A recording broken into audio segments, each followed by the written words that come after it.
Hey everyone, and welcome back to the channel. This is your host Carmina. We are almost one day away from the autumn equinox here in the northern hemisphere. So, I just wanted to talk a little bit about what is the equinox and look at the transits to see what this astronomical phenomenon is bringing this year. And before that, let me remind you that I have a ton of videos for you to watch on this channel on astrology, cards, and human design. And also, if you're interested in classes, in tutoring, or private readings, you can also get in touch with me via my email address, everything at carmina-amza.com, or my website, www.carmina-amza.com. And okay, so what is an equinox? When we hear the word equinox, consider the etymology because the proof is in the pudding. Equinox comes from Latin equi, which means equal, and nox, which means night. So it's a time of the year when the day and night are equal in length, because that's what's going to happen on September 23rd. Why do I say September 23rd? Because where I live, the equinox will take place on that day, Monday, September 23rd at 10:50 a.m. In other places of the world, it will be still 22nd, 3 a.m., something like that. The center of the visible sun is directly above the equator. That's what happens during the equinox.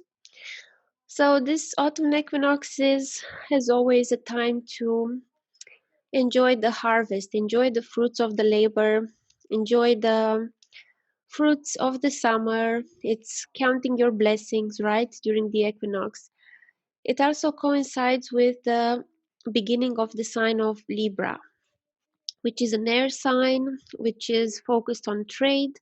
So we gathered our resources and now we are trading, we are seeing what's worth, what's not worth. We are making some fair exchanges, we are making some decisions, we are making some assessments. So that's a very airy time. Libra is a cardinal sign, it's one of the cardinal signs, and it has to do with, cooperating with people, finding the best solutions, ideally.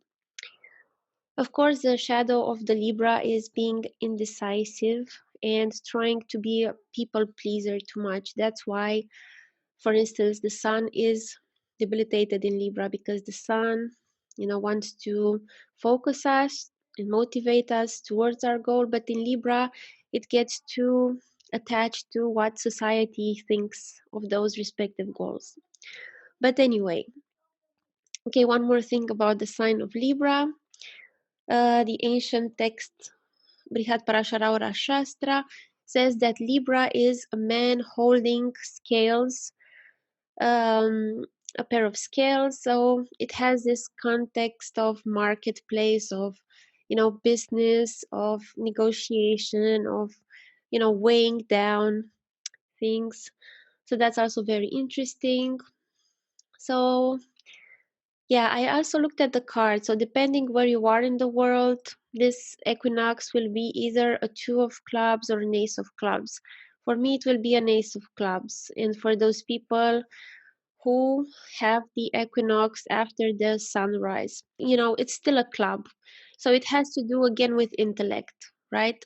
It has to do with either coming together with an idea, coming together with some intellectual collaboration, which is the two of clubs, or starting off something fresh, something new, a new idea like the ace of clubs. I'm just caressing these flowers because they are lovely chrysanthemums and other autumn flowers.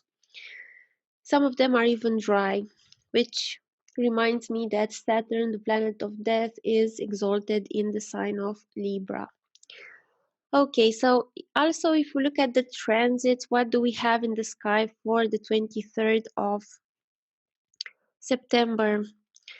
Well, let me share my screen with you guys. There are some signs that are being featured.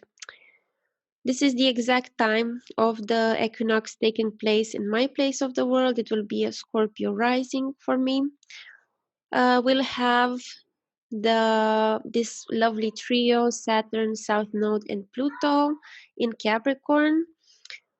Again, still working hard on shattering rigidity, on shattering fixed convictions that are no longer working out, that we have to make peace with.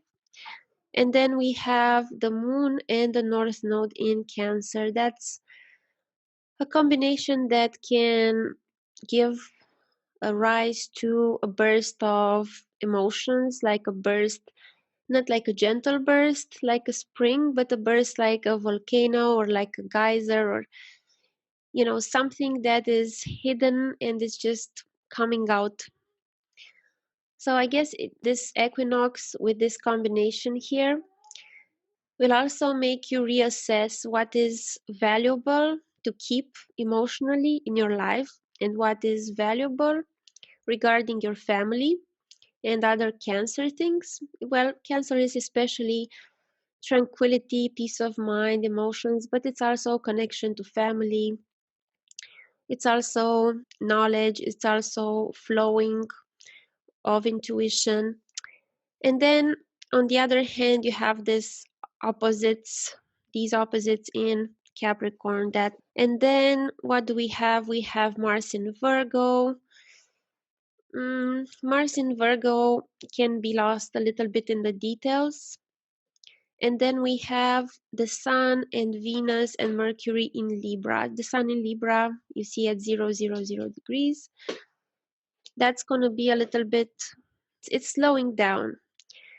When the spring equinox comes, the Sun is exalted in Aries. When the autumn equinox comes, then the Sun gets a little, I'm going to say, I'm not going to say the Sun wants to chill, but the Sun kind of takes a step back and leaves other planets to have more strength, because you know that Venus is always very close to the Sun, and now it happens to be in Libra. So it's a very Venusian time. It's a time also for, again, assessing what is valuable, also in relationships, because Venus is a planet of relationships, of love. Mercury is also in Libra, so it's discovering new resourceful ways of trading, of communicating, of managing things and relationships. Then we also have this Jupiter in Sagittarius that's still being idealistic here at 17 degrees, no longer retrograde, it went direct. I don't think we have any retrograde planets except Pluto here. Well, the outer planets, Pluto, Neptune, and Uranus. Well, yeah, when these planets go retrograde, I would say they are probably more impactful, because even Uranus, when it's retrograde, it can be sometimes visible, even with the naked eye. Very rarely, but it can be. And the other outer planets are visible with a simple telescope, usually. So yeah, these are more, they address more deeper issues of our consciousness. And sometimes it can be a little mind-boggling.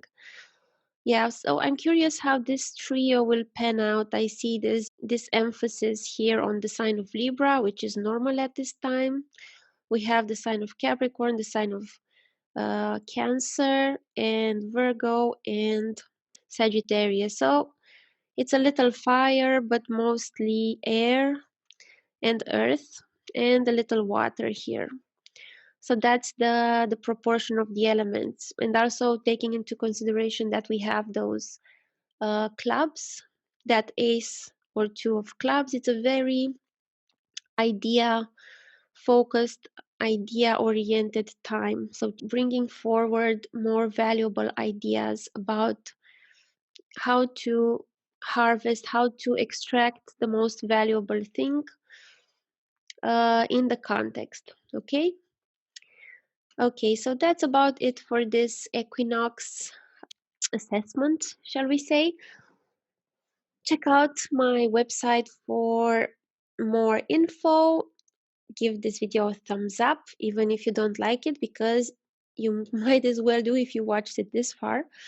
And yeah, Nishi and I will be starting on Saturday a class, a very, original class that is addressed to people who have taken the Cards of Truth classes of Ernst Wilhelm and want to specialize more into the healing aspect, the medical aspect of the cards.